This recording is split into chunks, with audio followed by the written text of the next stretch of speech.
रबिया नाम की एक मुस्लिम फकीर हो गई। वो गुलाम होकर खरीदी गई थी, किसी घर में काम करती थी, और जहां वो खरीदी गई थी वो आदमी बड़ा लुच्चा था, बड़ा दुष्ट था, बड़ा निर्दयी था। रबिया के हाथ से थोड़ी सी गलती होती तो उसे खूब डांटता, खूब पीटता, फिर भी रबिया वहां से पलायनवाद नहीं किया। एक बार तो रबिया से कुछ गलती हो गई और उस घर के मालिक ने क्या करा, अपन रबिया के हाथ ऊपर कुर्सी के पैर रखकर उस पर चढ़ बैठा और हिलने लगा और रबिया को पीड़ा देने लगा। उसी रात को रबिया अपनी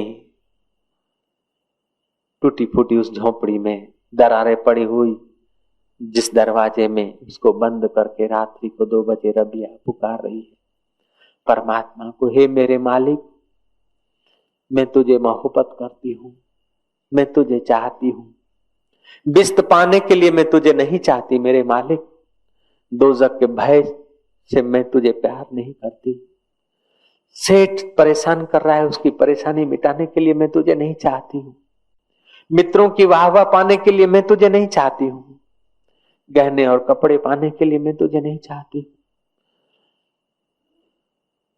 मैं संसार का सुख भोगने के लिए तुझे प्रेम नहीं करती हूँ। हे मेरे मालिक, बस मेरा प्रेम किसी चाह का गुलाम न हो, मेरा प्रेम निश्चाह हो, मेरा प्रेम बस प्रेम ही हो। हे मेरे मालिक, मेरे जीवन का तू ही सहारा हो, मेरे जीवन की विजय तेरी ही प्राप्ति हो, और मेरी कोई विजयादशमी न हो, मेरे जीवन की विजय बस तू ही हो।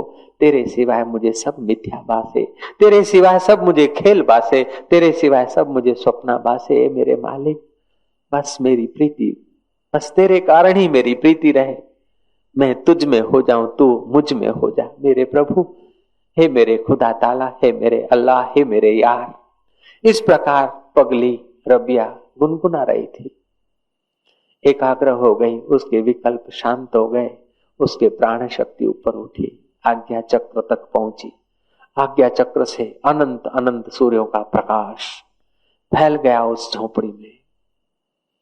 रबिया का मालिक बाथरूम गया, देखा कि इस झोपड़े में कोई प्रकाश है और कुछ बोल रहा है कोई, एकाएक कभी प्रकाश का झपकारा होता है और रबिया उससे कुछ बातें कर रही है। मालिक ने सोचा है रबिया का कोई होगा दोस्त, कोई यार, कोई बॉयफ्रेंड होगा, पकड़ूं उसको चोटी, करूं पिटाई।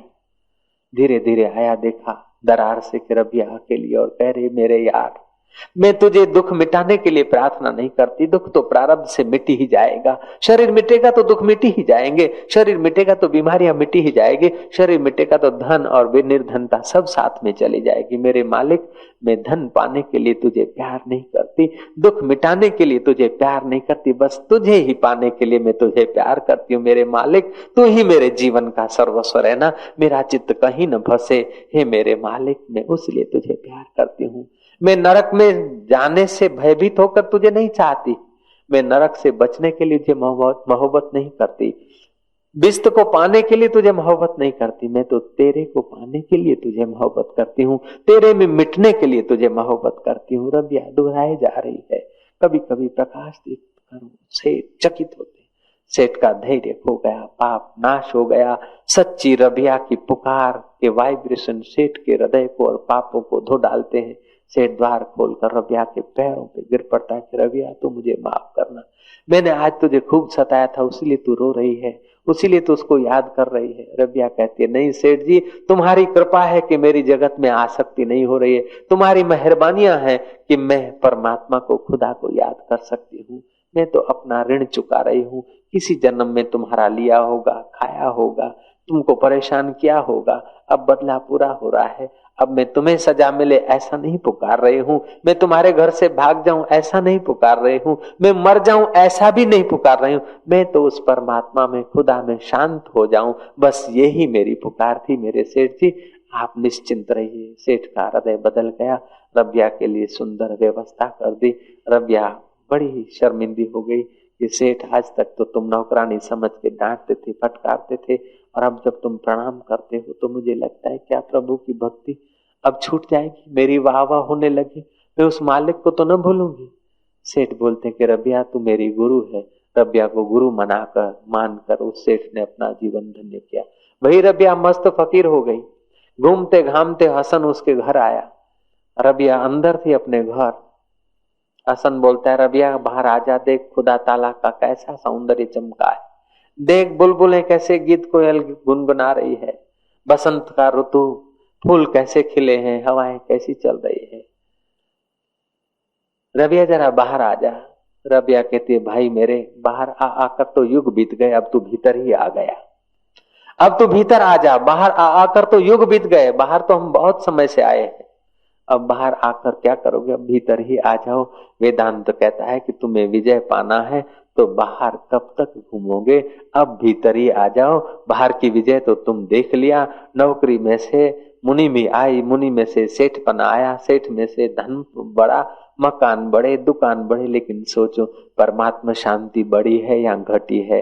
यदि परमात्मा शांति बढ़ रही है तो तुम्हारी गाड़ी विजयादशमी के तरफ है, विजय के तरफ है, और अशांति बढ़ रही है तो तुम्हारी गाड़ी पराजय के तरफ है। जरा कभी कभी एकांत में बैठो, देखो विजय के तरफ चल रहे हो कि पराजय के तरफ चल रहे हो, शांति के तरफ बढ़ रहे हो कि अशांति के तरफ बढ़ रहे हो, धर्म के नाम पर कल्पनाओं के राज्य में जा रहे हो कि कृष्ण के राज्य में जा रहे हो। जरा सोचो, जरा जीवन को थामो, जिसको मानते हो उसको जानो, जरा रुको।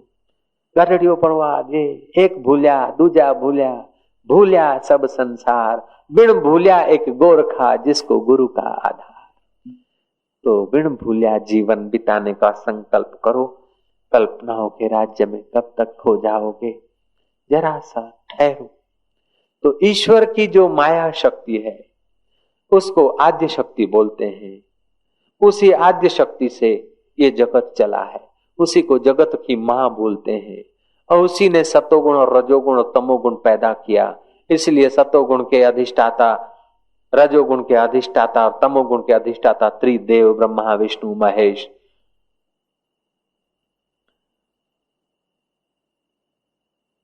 ब्रह्मा जी रजोगुण के अधिष्ठाता, विष्णु सत्वगुण के अधिष्ठाता, शिव जी तमोगुण के अधिष्ठाता। एका माई जगत वियाई, तीन चेले परवान, एक संसारी एक भंडारी, एक देवे निर्माण, ऐसा नानक की वाणी में आता है। तो वो जो आदि सच्चिदानंद पर ब्रह्म परमात्मा, शुद्ध शांत, कृष्ण कहो, बुद्ध कहो, राम कहो, रहमान कहो, ये सब खंड खंड के नाम है। इन सब का जो आधार है उसको पर ब्रह्म परमात्मा कहते हैं। इस सब का जो आधार है, हजार हजार लहरों का जो आधार है उसे सागर कहते हैं। ब्रह्म है सागर, अवतार है उसमें लहरियां, और जीव है उसमें बुदबुदे। ओम ओम ओम ओम ओम। लहरी और बुदबुदा बाहर से तो छोटे और मोटे हैं, बाहर से बड़ा अंतर है, लेकिन तत्व से दोनों एक है। उसीलिए बोलते हैं जीवात्मा सो परमात्मा।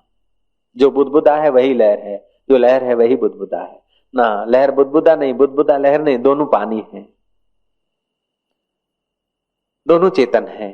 जीव भी चेतन है और ईश्वर भी चेतन है। शुद्ध चेतन का नाम ब्रह्म है, माया में आए हुए चेतन का नाम ईश्वर है, और अविद्या के अंतःकरण में आए हुए चेतन का नाम जीव है। अब अविद्या की कल्पनाओं को हटा दे तो उसकी विजयादशमी सिद्ध हो जाती है। जब सूरथ राजा को इस प्रकार का उपदेश मेघा ऋषि ने दिया, मेघा ऋषि के चित्त में कुछ प्रश्न उठे। वो प्रश्न उठे, उन प्रश्नों का समाधान और उस आदि शक्ति की आराधना पूजना करते करते अपने और विकल्पों को हटाने की जो कला जिस शास्त्र में है, जो वचन है 700, उसको दुर्गा सप्तशती कहते हैं। अर्थात दुर्गा सप्तशती का निर्माण आत्म साक्षात्कारी मेघा ऋषि के द्वारा हुआ है। एक परब्रह्म परमात्मा को पाने के लिए ऋषियों ने अनेक अनेक भाव, अनेक अनेक अभिव्यक्ति, अनेक अनेक संकल्प, अनेक अनेक रीत और रिवाज किए हैं, क्योंकि आदमी का मन अनेकता में खुश होता है। अनेकता में खुश होता है, अनेकता देते हुए भी इशारा एक के तरफ किया है। ऐसे ऋषियों को हम लोगों के बार बार प्रणाम हो। तो सनातन धर्म में प्रचलित 5 प्रकार के उपासक होते हैं। शैव जो शिव जी के भक्त हैं, वैष्णव जो राम के, कृष्ण के, विष्णु के भक्त हैं उन्हें वैष्णव कहा जाता है। शाक्त जो शक्ति के उपासक हैं, गाणपत्य जो गणपति के उपासक हैं, सौर्य माना जो सूरज के उपासक हैं। इसमें वैष्णव, शैव और शाक्त ये तीनों की संख्या अधिक है और उन दोनों की थोड़ी कम है। ये 5 प्रकार के उपासकों को अपनी उपासना भिन्न भिन्न पद्धतियों से करते हुए अंत में वेद के जो 4000 मंत्र हैं वे इशारा देते हैं कि तुम अपने घर में जाने का प्रयास करो। कीर्तन करते करते तुम शांत हो जाओ, सेवा करते करते सेवा किसने की, सेवा किसने ली, और अंत में सेवा का फल स्वर्ग है। मुझे स्वर्ग भी नहीं चाहिए, वैकुंठ भी नहीं चाहिए। जिसके द्वारा स्वर्ग और नर्क दिखते हैं वो कौन है, उसकी जब खोज करोगे तो तुम्हें वेदांत का रहस्य हाथ लगेगा।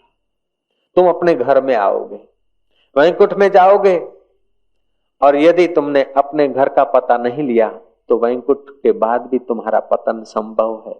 भगवान के पार्षद थे, भगवान के द्वारपाल थे जय विजय। जय विजय वैकुंठ में रहते थे, नित्य भगवान का बाह्य दर्शन करते थे लेकिन भगवान का भीतरी दर्शन नहीं करते थे। तो जय विजय ने एक बार सनकादि का अपमान कर दिया, श्रापित होकर आकर राक्षस हुए। कृष्ण के कुल में पैदा हुए यदुवंश, और कृष्ण के होते होते उन्होंने शराब पी, लड़ाइयां की, और कृष्ण के होते होते वे मर गए यदुवंशी। तो बाह्य भगवान का रूप यदि भगवान के उपदेश के अनुसार बाह्य रूप को के उपदेश को लेकर भगवान के तत्व में तुम नहीं डूबते हो तो तब तक तुम्हारे जो विजय है सापेक्ष विजय है, कल्पना के विजय है। 25 गरीबों के बीच तुम सेठ हो लेकिन बड़े सेठ के आगे तुम छोटे हो जाते हो। श्री राम। 25 मूर्खों के आगे तुम विद्वान हो लेकिन थोड़े से विद्वान के आगे तुम्हारी विद्वता सुपड़ जाती है। बड़े बड़े विद्वानों से भी यदि तुम बढ़कर विद्वान हो तो मौत एक झटका मारती है, सारी विद्या खो जाती है। ये क्या विजय है? मौत एक झटका मारती है और सारा धन खो जाता है। मौत एक झटका मारती है, सारी यश और यश के साधन तुम्हारे फना हो जाते हैं। सच्चा विजय तो वेदांत बोलता है कि तुमने अपने आत्मदेव को जान लिया, तुमने अपने उस ब्रह्म भाव को जान लिया जिसका कभी पराजय नहीं हो सकता है, जो सबकी आत्मा में सफल और असफल होने वालों की आत्मा में रम रहा है। उसको यदि तुमने जाना तो तुम रण छोड़कर निर्विजय होकर भी भागते हो तो भी तुम्हारा यश कायम है। इसलिए कृष्ण का एक प्यारा नाम है, रण छोड़ो राय की जय। तो जहां ऐसा कृष्ण है वहां रण छोड़ के भाग जाता है तो भी विजय है, और रण में विजय होता है तो भी विजय है। एक आत्मा ही ऐसा है कि हर परिस्थितियों में उसकी विजय है। जीव तो बेचारा जोखम में जीता है, कमाया तो भी भय, न कमाया तो भी भय, यश हुआ तो भी भय और अपयश हुआ तो भी भय, शादी किया तो भी पछताया और नहीं किया तो भी पछताया, धन मिला तो भी पछताया और निर्धन रहा तो भी पछताया, खाया तो भी पछताया और न खाया तो भी पछताया। जीव का तो हालत ऐसा है कि जीव सदा जोखम में ही रहता है। जीव है दिल्ली के लड्डू खाने वाला, दिल्ली का लड्डू खाएगा तो पछताएगा और न खाएगा तो पछताएगा। तो जब तक जीव की कल्पना रहेगी हे सूरथ राजा, तब तक तुम जो राज्य छोड़कर आए हो, जो धन छोड़कर आए हो, जिससे तुम्हें खट्टे अनुभव हुए हैं, आमली के अनुभव हुए, मैं फिर से आमली को दोहराता हूं, बड़ी प्यारी रहती है। श्री राम। तो जो अनुभव किए हैं सूरथ राजा और समाधि वैश्य कहता है कि कुटुंबियों ने हमें धोखा दिया और समझते कि कोई किसका नहीं है, सब सुख के भगत हैं। ये करूं ये मिलेगा तो सुख होऊंगा, ये पाऊंगा तो सुख होऊंगा, और वो पाने के बाद उसकी आदत हो जाती है। तो हे सूरथ राजा, तुमने राज्य पाया, राज्य में रहे हो, उसकी तुमको आदत पड़ गई है। अब उन्होंने सबने तुम्हें ठुकरा दिया, फिर भी तुम मन से चाहते हो कि मुझे आशीर्वाद मिले और मैं वहीं जाऊं। तो सूरत ने कहा कि महाराज, ऐसे मन की आदतों से बचने के लिए क्या उपाय है? अब क्या उपाय है कि उस आदि जो शक्ति है, आदि जो परमात्मा की माया है, उस माया से बचने के लिए परमात्मा के शरण जा। और परमात्मा के साथ निराकार रूप को तो तू जानता नहीं, तो उसी माया को, उसी परमात्मा की शक्ति को जगदम्बा का रूप देकर ऋषि ने उपासना की पद्धति जो बनाई, वह उपासना की पद्धति के शास्त्र का नाम पड़ गया दुर्गा सप्तशती। उसे चंडी पाठ भी समझ के लोग करते हैं। खैर, तो उस परब्रह्म परमात्मा को, शुद्ध चैतन्य को समझने के लिए साकार की उपासना करो, चाहे निराकार की करो, चाहे सेवा करो, लेकिन सब करने के बाद तुम्हारा विजय का निशाना तो वो रहे कि जिसको पाने के बाद कभी पाना बाकी न रहे, जिसको जानने के बाद सब उससे जाना जाता है, जिससे सब जाना जाता है उसको एक बार जान ले, जिससे सब पाया जाता है उसको एक बार पा ले। ऐसा यदि तुम्हारा लक्ष्य है और पुरुषार्थ है और तुम्हारे अंदर कुछ ज्ञान का, उस कृष्ण की कृपा है, तो विजय अवश्य है। ये शास्त्रों का, अनुभवी महापुरुषों का वचन है। यत्र योगेश्वरः कृष्णो यत्र योगे यत्र पार्थो धनुर्धरः यत्र। ये गीता का आखिरी श्लोक है कि विजय कहाँ होती है, कि जहां योगेश्वर कृष्ण है। खाली कृष्ण क्यों नहीं कहा, योगेश्वर कहा, कि योग के द्वारा ही वो कृष्ण तत्व की शक्तियां पता चलती है। और आत्मा कृष्ण तुम्हारे अंदर है, तुम योग करो तो तुम्हारे साथ भी योगेश्वर कृष्ण है। ऐसा नहीं कि धनुर्धारी अर्जुन के साथ और तुम्हारे अंदर कुछ नहीं है। तुम्हारे अंदर कुछ नहीं तो तुम्हारे में और थंबे में फर्क ही नहीं। तुम्हारे अंदर भी अभी भी वही है, जो पहले था वो अभी भी है और बाद में भी रहेगा। तो जहां योगेश्वर कृष्ण है और पार्थ पृथु राजा के पुत्र अर्जुन है, वहां कसम खाकर कहता हूं कि विजय ही विजय है। शपथ लेकर बोलता हूं कि विजय ही विजय है। यत्र योगेश्वरः कृष्णो यत्र योगे यत्र पार्थो धनुर्धरः तत्र श्री विजयोर्भूतिर् ध्रुवा नीतिर्मतिर्मम। हे राजन, जहां योगेश्वर भगवान श्री कृष्ण है और जहां गांडीव धनुषधारी अर्जुन है, वहीं पर श्री विजय विभूति और अचल नीति है, ऐसा मेरा मत है। और कृष्ण माना अटपटा। एक बार सत्यभामा ने कृष्ण को कहा कि तुम किसके हो? कृष्ण ने कहा तू क्या मानती है, मेरे से पूछती है पगली मैं किसका हूं? बोले ना सच बताओ ना। बोले बस तू समझ जा। बोले नहीं फिर भी बताओ। कृष्ण ने कहा मैं तेरा ही हूं। और सच पूछो तो कृष्ण सब सत्यभामाओं का है। सत्य जिसकी वृत्ति है, जो सत्य आचरण करता है, उसी का कृष्ण है ही है। तो सत्यभामा कहते कि आप मेरे ही हो ना, दूसरे किसी के तो नहीं हो ना? बोले ना ना मैं तेरा ही हूं। बोले जब मेरे हो तो मैं अपनी चीज किसी को भी दे दूं? बोले हाँ ठीक है। बोले मैं आपको किसी को भी दे डालूं? बोले हाँ दे डाल। सत्यभामा ने पानी लिया, संकल्प किया, नारद को बुलाया कि मैं श्री कृष्ण तुमको दान में देती हूं। सत्यभामा भी कम नहीं रही होगी, और श्री कृष्ण नारद को दान में दे दिए।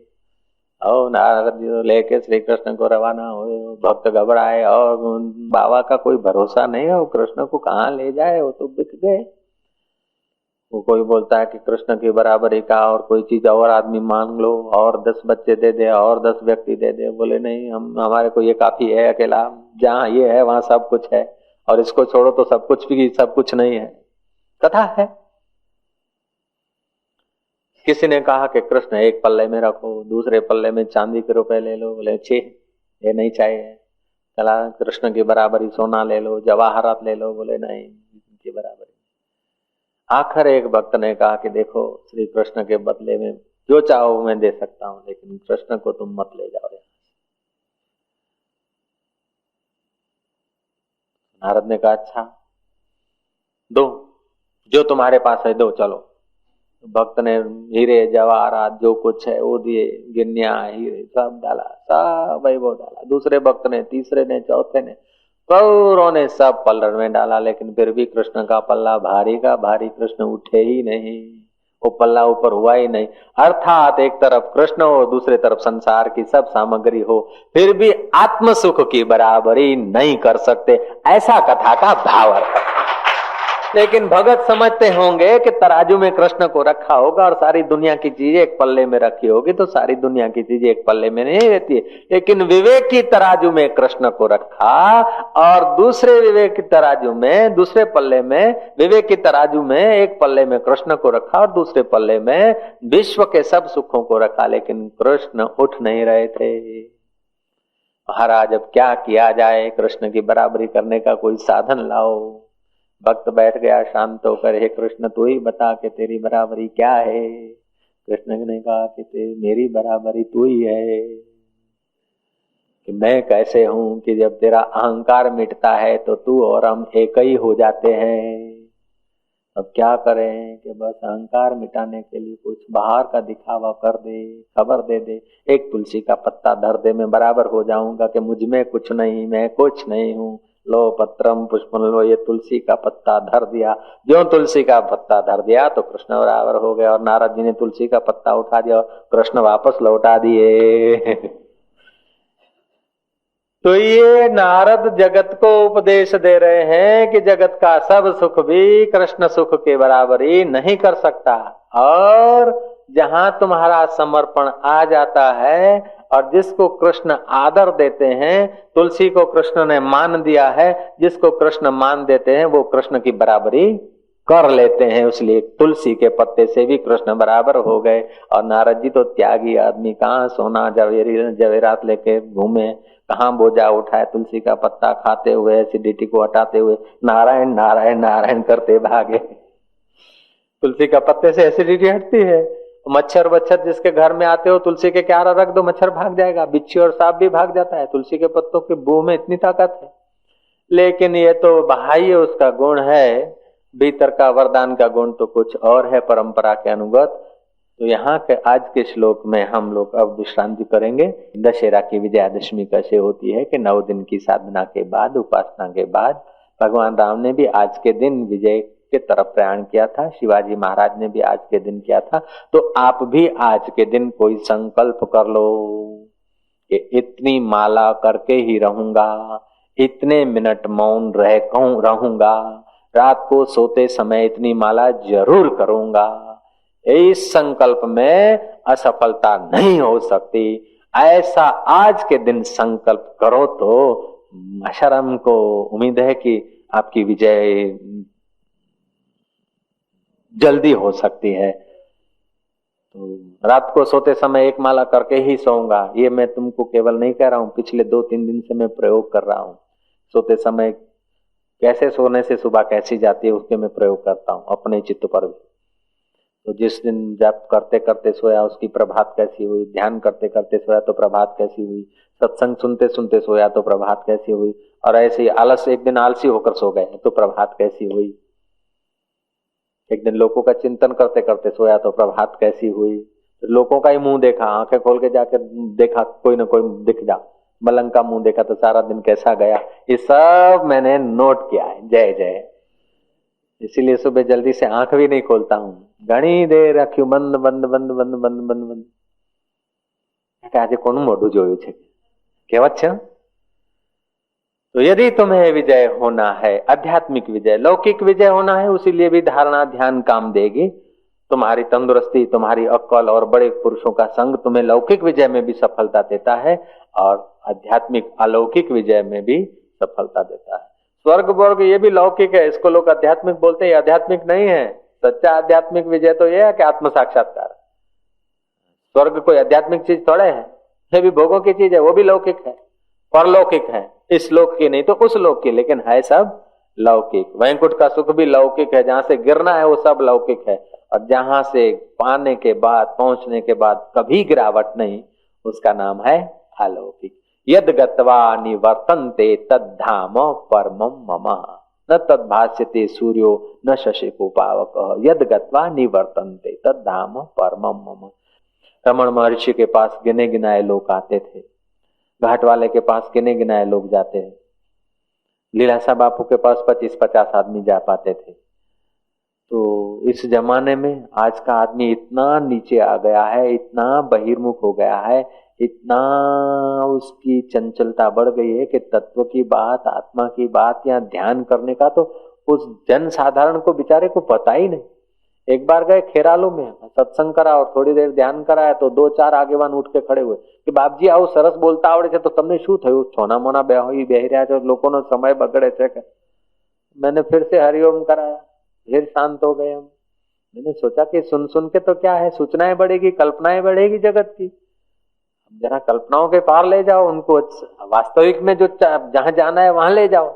तो मैं सत्संग करने के बाद मौन हो जाता हूँ ताकि इनको मौन होने का सौभाग्य मिले। वो फिर उठा के बापजी वળી ओचिंतु तम बंद કરી નાખો છો શું થયું ભૂલી ગયા થાકી ગયા કે હજી તો હમણાં શરૂ થયું 2 કલાક મોડ થયા બાપજી ચાલવા દો કે બહુ મજા આવે છે હેડવા દો કે હવે હેડવા દો तो फिर ये मनोरंजन हो जाएगा। मन की शांति कुछ अलग चीज। कथा सांभળી सांभળી फूट्या कान तोय ना आयो ब्रह्मज्ञान। 7 सप्ताह सांभળી નાખીને 3 રામાયણ सांभળી નાખીને 2 દુર્ગા સપ્તશતી કરીને 18 વર્ષથી નોરતા કરું છું પણ બાપજી ધ્યાન લાગતું નથી। પણ લાગે શું કરવા લાગે? ગોડું થયું છે લાગે? એમને એમ લાગે? ભવાઈ ચડી છે ધ્યાન ને? હવે ધ્યાન કરવાનો, મૌન કરવાનો, કોઈ વિજય કરવાનો, અંતરનો વિજય પામવાનો કઈ સાધન ક્યાંથી તમને મળ્યું નથી? એવા કોઈ બુદ્ધ પુરુષ, એવા કોઈ જ્ઞાની પુરુષના તમને સાનિધ્ય મળ્યા નથી? બાપજી હું તો દર નોરતામાં આવું કરું છું અને બેઠા છે વડોદરાથી આવ્યા છે। કેટલા વર્ષથી નોરતા કરતો હતો પણ બાપજી આ વખતે જે મળ્યું છે ને હવે કે મારે નોરતા કરવાની જરૂર નહીં, હવે નોરતા વાળા મને પૂજે।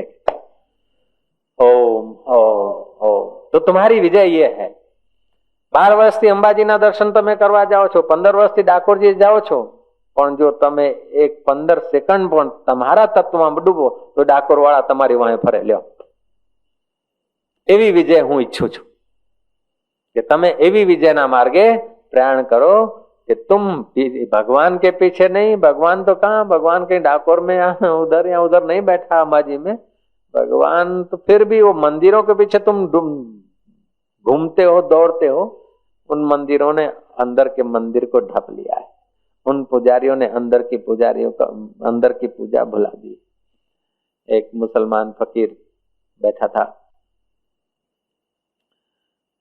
कह रहा था कि मेरे मालिक, हे मेरे खुदा, तू आजा तेरे को कंघी कर दूं, तेरे बालों में तेल डाल दूं, तेरी दाढ़ी में कंघी कर दूं।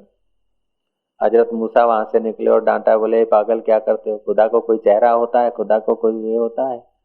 खुदा को कहीं जूं पड़ती है? बोले तो आप बताइए। बोले खुदा ऐसा है वैसा है, खुदा प्रकाश स्वरूप है, तेज स्वरूप है, खुदा का ऐसा ऐसा नियम से करो, इस नियम से पूजन करो, ऐसा करो वैसा करो। चला तो आकाशवाणी हुई कि मूसा मैंने तुझे जहां में इसलिए भेजा था। कहो मेरे मालिक, मैंने तो कोई बुरा नहीं किया। बोले वो जब एक अकेला बैठा था और अंतर प्रेरणा से बोल रहा था, अंतर से मेरी पूजा कर रहा था, अपने भाव की अभिव्यक्ति करके शांत हो रहा था, तो उसको तुम तोड़कर, उसकी श्रद्धा तोड़कर और उसके खोपड़ी में दूसरा कुछ थोप कर आए हो। बोले मेरे मालिक, मैंने तो आपकी उसको खबर सुनाई। मैंने कहा खुदा को दाढ़ी नहीं होती, खुदा को भूख नहीं लगती, खुदा को बाल नहीं होते, खुदा को चेहरा नहीं होता, ये बताया मैंने। बोले अच्छा तो मैं कैसा हूँ? बोले आप तो बस प्रकाश स्वरूप हैं, 1000 सूर्य मिलकर भी आपकी बराबरी नहीं कर सकते। ये मेरे मालिक, आप तो ला बयान है, आपका बयान नहीं किया जाता। बोले जब बयान किया नहीं जाता तो वो जैसा तैसा मानता था तो उसको चलने देता।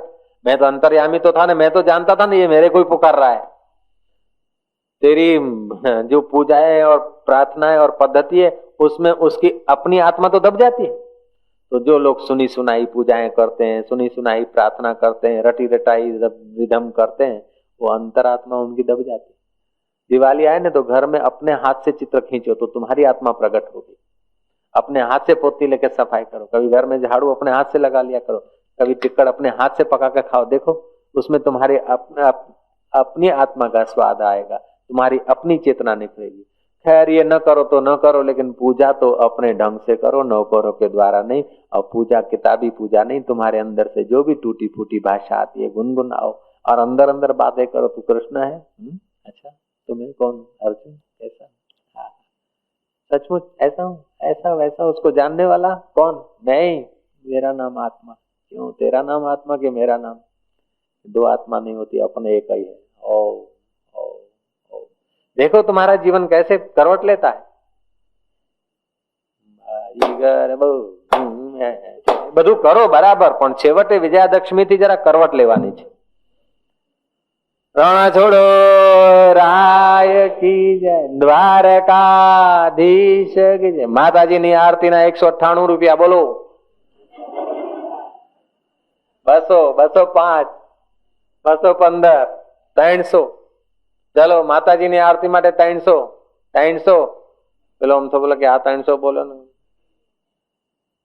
310 10 12 ठीक है। ये सब अहंकार को खुश करने के तरीके हैं, आत्म शांति का तरीका नहीं। क्षमा करें ऐसे लोग, लेकिन ये भक्ति का मार्ग नहीं है, ये मन खेल करता है। वहां भक्ति के नाम पर अहंकार की पोषण होती है।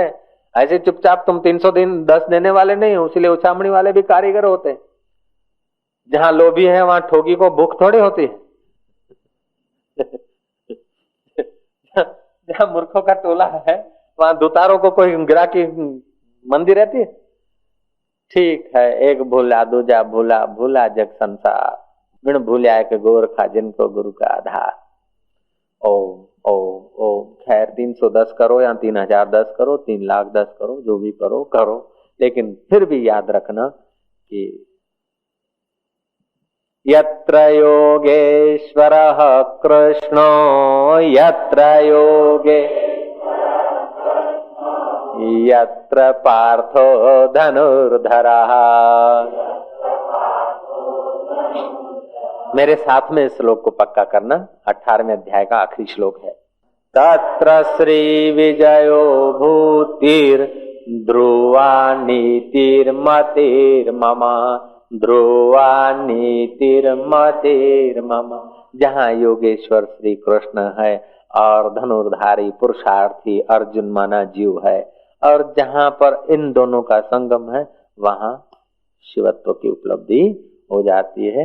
कुंवारा रहते तो क्या हो गया, शादी कर लिया तो क्या हो गया, धन कमा लिया तो क्या हो गया, पूरे देश के प्राइम मिनिस्टर बन गए तो क्या हुआ। ये आखिरी विजय नहीं है, ये क्षण भर का विजय है।